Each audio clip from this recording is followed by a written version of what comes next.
Le contexte et l'espace de création d'une œuvre, la description, l'interprétation et la présentation de l'artiste sont autant des référents importants dans la critique d'art.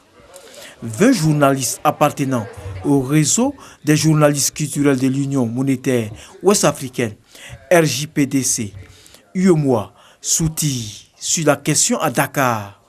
Une initiative de l'UEMOA qui vise à aider les journalistes culturels à donner plus de dynamisme dans l'espace monétaire des 8 pays membres. Au-delà de montrer nos expressions culturelles de manière brute, il faudrait un peu plus mettre les projecteurs sur quand même ce que ça donne comme richesse.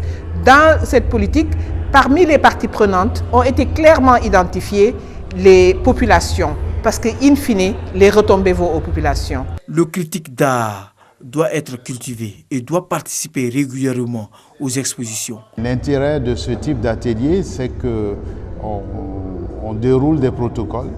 On dit un peu, voilà les différents éléments qui sont constitutifs d'une critique bien informée.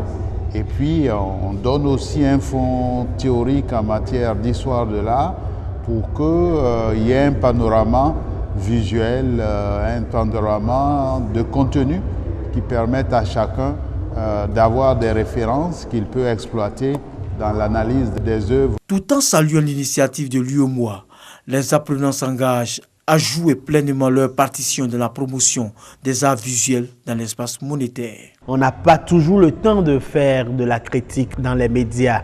On se contente du reportage, du compte-rendu. Donc c'est un plus cette formation-là. Avoir le regard de formateurs africains vivant les mêmes réalités que nous, partager ça avec des collègues de 8 pays de l'espace UEMOA, c'est toujours un plus qui est non négligeable. En 5 jours, nous avons beaucoup appris. Pour moi qui faisais beaucoup dans le domaine des arts de la scène, très peu dans le domaine des arts plastiques, je pense que je ressors fortifié au contact des professeurs comme le professeur Yacouba Konaté qu'on connaît bien du Massa. Une visite de plusieurs galeries et des expositions de la capitale sénégalaise ont permis aux journalistes de nouer des échanges avec des artistes. Cette formation s'est tenue en prélude à la Biennale de l'art contemporain de Dakar, Dakart, qui se déroulera du jeudi 3 mai au 2 juin prochain.